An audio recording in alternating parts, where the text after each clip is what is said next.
Most people think being broke is a temporary condition. They think it means the month ran a little hot, the checking account came in a little low, the car insurance hit at the wrong time, the grocery bill felt insulting, and the next raise will probably fix the whole thing. I do not think that is what most long-term poverty looks like.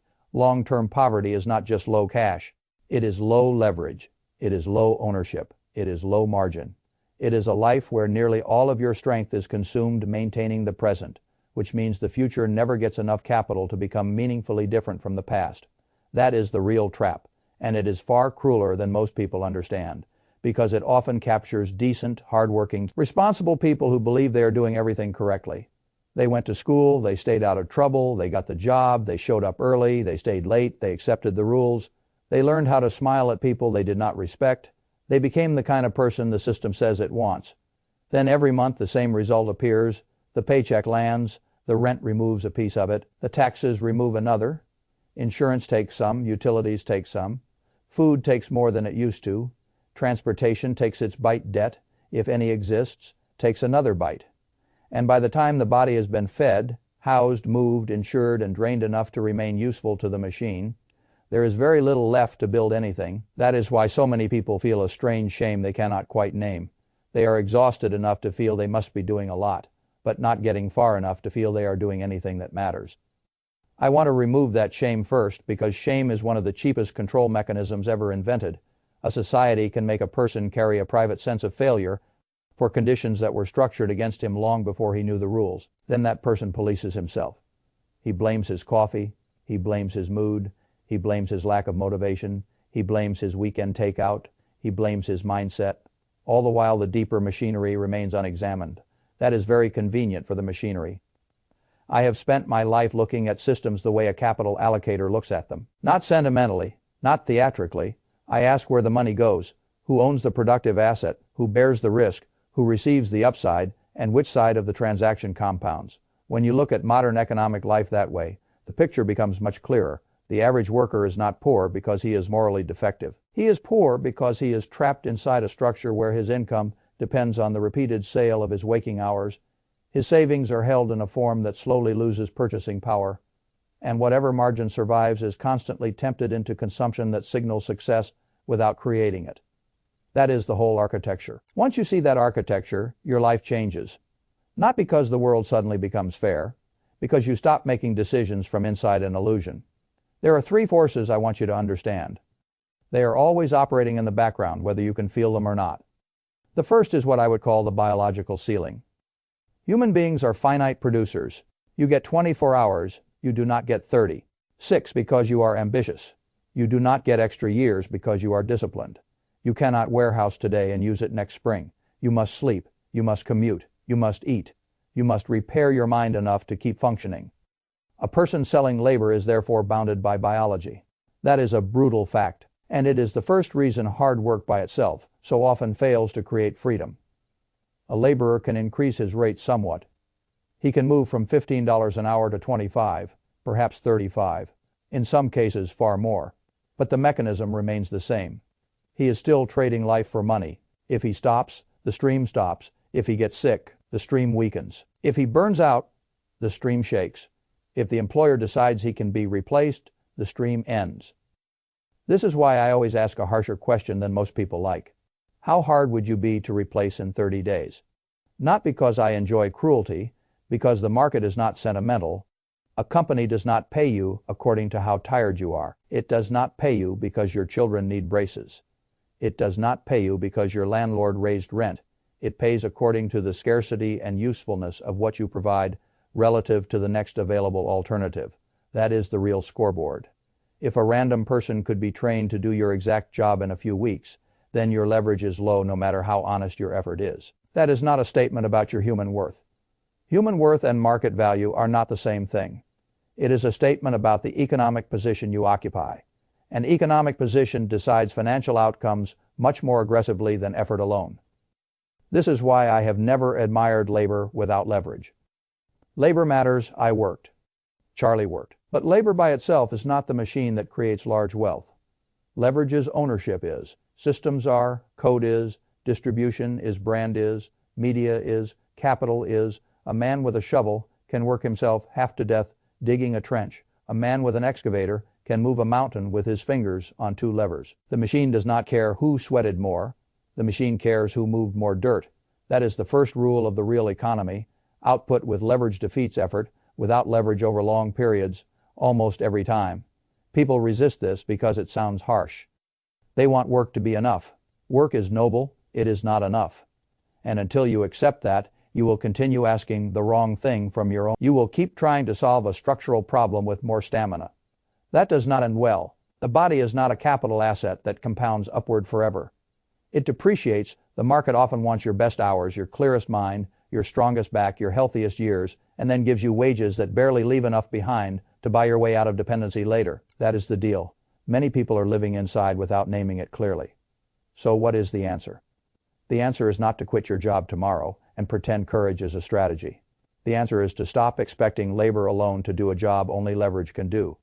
You need something that works while you are absent, something that scales, something that can serve 100 or 1,000 or 1,000,000 units of demand without asking for an equal multiplication of your physical presence. That might be software, it might be a business, it might be a distribution channel, it might be an audience, it might be expertise so scarce that 1 hour of your judgment is worth what a week of ordinary labor is worth elsewhere. I do not care about the costume, I care about the structure. Can it separate your output from your biological clock? If the answer is no, then however respectable the work, it is still trapped in the first equation, and the first equation does not make many people free. Now let us assume you worked hard enough and skillfully enough to save some money anyway. This is where the second trap appears. I call it the saver's punishment. From childhood, people are given a very neat moral tale about money. Work hard, spend less, save the difference, put it somewhere safe. Wait, that story sounds wise because it contains half of the truth. The missing half is what makes it dangerous.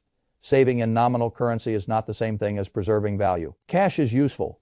Cash is necessary. Cash gives flexibility. Cash can save you in emergencies. All of that is true. But long-term cash hoarding as a wealth strategy is one of the quietest ways to get poorer while feeling responsible.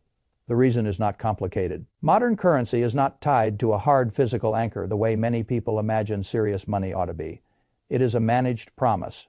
And managed promises can be expanded. When enough new currency units are created, the purchasing power of existing units is diluted. You may still see the same number in your account. That is one of the cruelest psychological features of inflation. It leaves the number visible and changes the meaning underneath it. People confuse unchanged digits with unchanged wealth. They are not the same. A man may have $50,000 in the bank 10 years from now and think he preserved $50,000 of effort. Perhaps he preserved the digits. Did he preserve the command over goods, services, housing, food, labor, and future security that the 50,000 once represented? That is the real question. If the answer is no, then the savings account was not a vault. It was a slowly leaking container. This is why I have always said that cash is a terrible long-term asset and an excellent short-term option. The distinction matters. Cash for emergency reserves is intelligent. Cash as a long-duration store of life energy is dangerous, because the system does not ask your permission before reducing what your idle cash can command. It simply does it, quietly, legally, continuously, and ordinary people, because they were trained to treat saving as virtue rather than as one part of a broader capital allocation strategy, stand there watching the purchasing power of years disappear while congratulating themselves for being prudent. That is a tragedy. The wealthy do not think about cash the way the middle class thinks about cash. The middle class often sees cash as safety.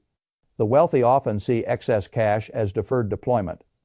They hold what is necessary for flexibility and defense, and then they move the rest into assets with some combination of scarcity, productivity, pricing power, and long-term claim on real output. Businesses, land, real estate, equity, sometimes commodities, sometimes other structures, but not piles of melting paper as the central plan. This is not because the wealthy are morally better with money. It is because they understand what inflation actually is. Inflation is not only rising prices. It is a transfer mechanism. It shifts advantage toward those who own assets that reprice and away from those who hold idle claims in currency form while waiting to feel secure enough to act. That is one reason the working class gets hit twice. First, wages tend to lag. Second, cash savings lose force. The person who thought he was building safety realizes later that he was preserving digits while the cost of existence outran them. That is a bad bargain. Notice what has happened so far. First, the person sells time in a bounded biological system. Then whatever margin remains is often stored in a form the system can quietly dilute. So even the money saved from labor is still not escaping very well.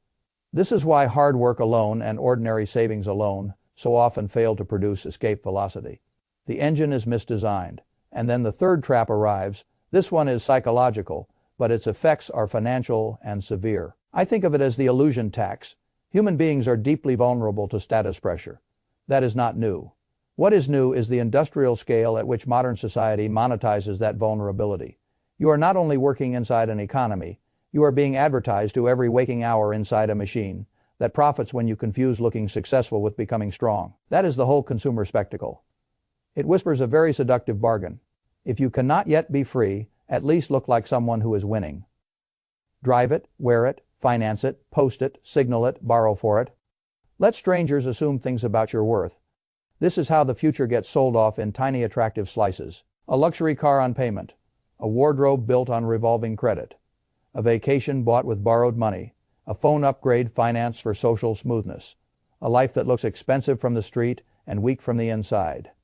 I have no moral interest in condemning pleasure.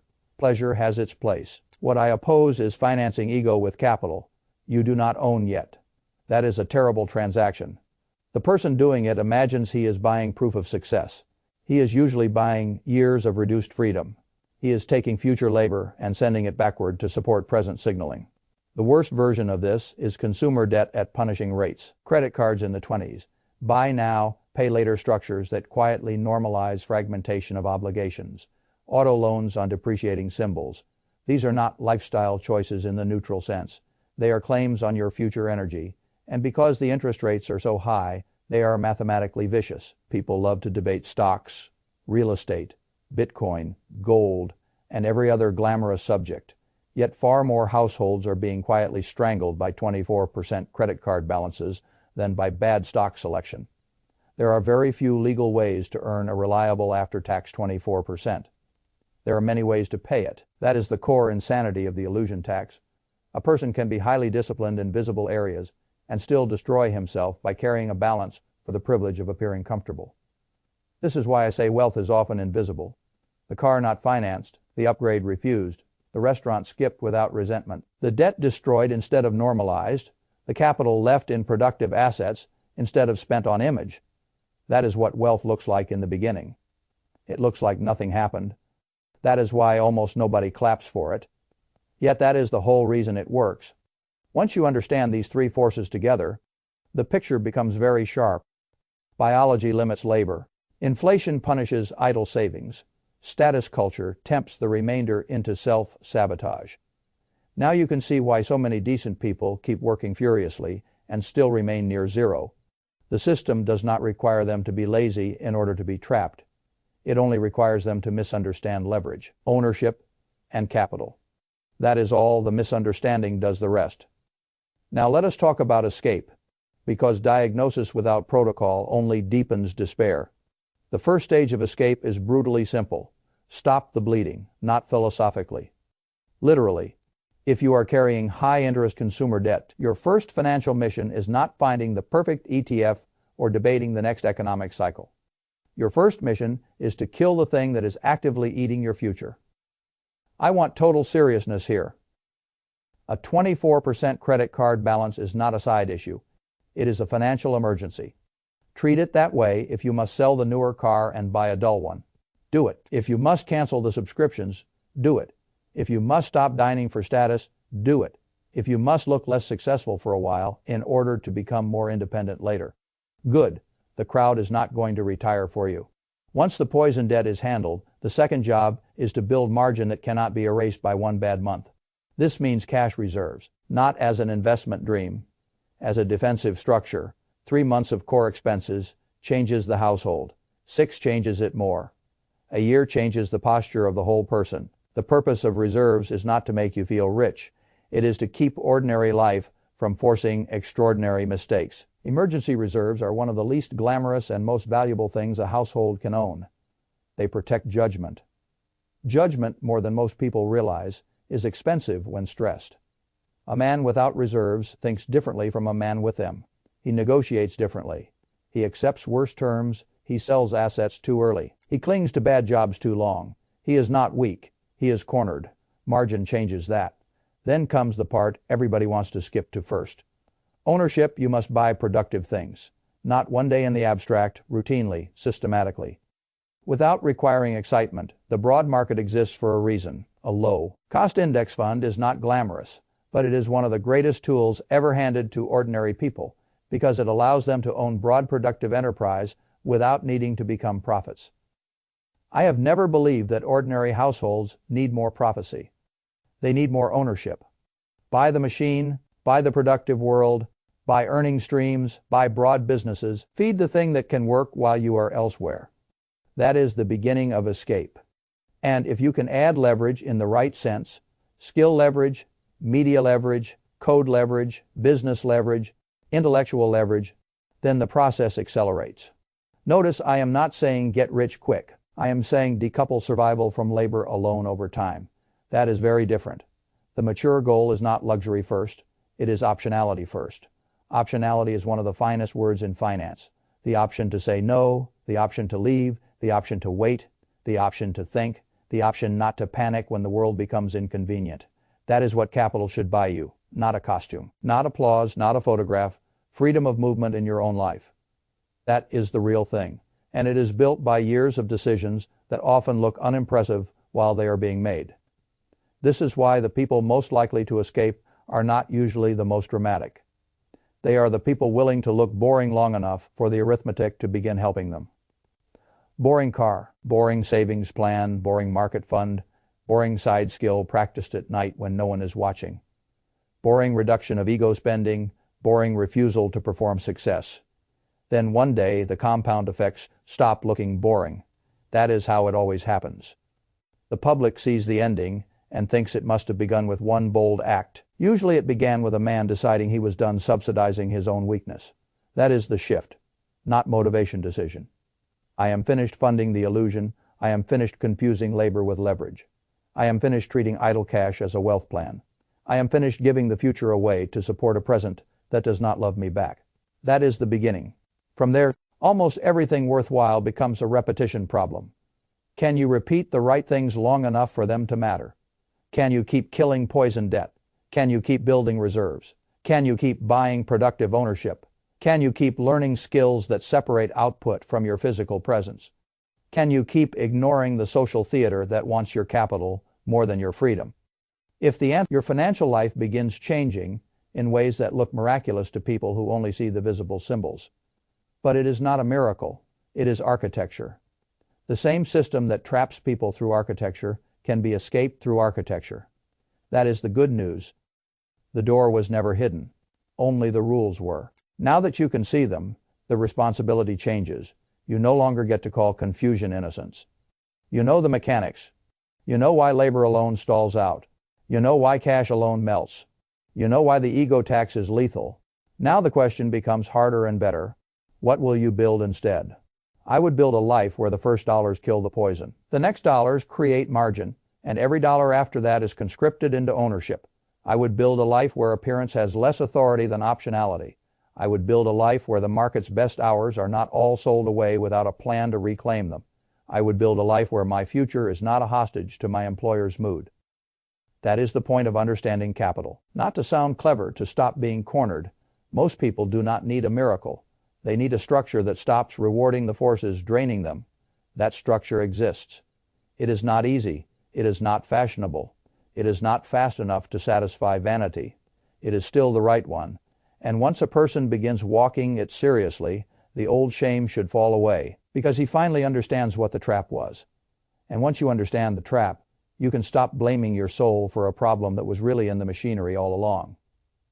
There's one more thing I want to say, because people often misunderstand escape as a purely financial event. It is also psychological warfare against your own old identity. The old identity says a respectable person shows success early. The old identity says a raise should become visible in lifestyle. The old identity says everyone else seems to be enjoying life now, so your restraint must mean you are falling behind. The old identity says being tired proves you are trying. None of that is reliable. A tired person can still be trapped. A flashy person can still be weak. A quiet person can be getting stronger every quarter without giving the street anything to admire. I prefer strength to admiration. Admiration is rented. Strength is owned. You must decide which one you want. If you choose strength, a great many current decisions become obvious. The expensive car stops looking like a reward and starts looking like future freedom sold backward. The revolving balance stops looking manageable and starts looking predatory.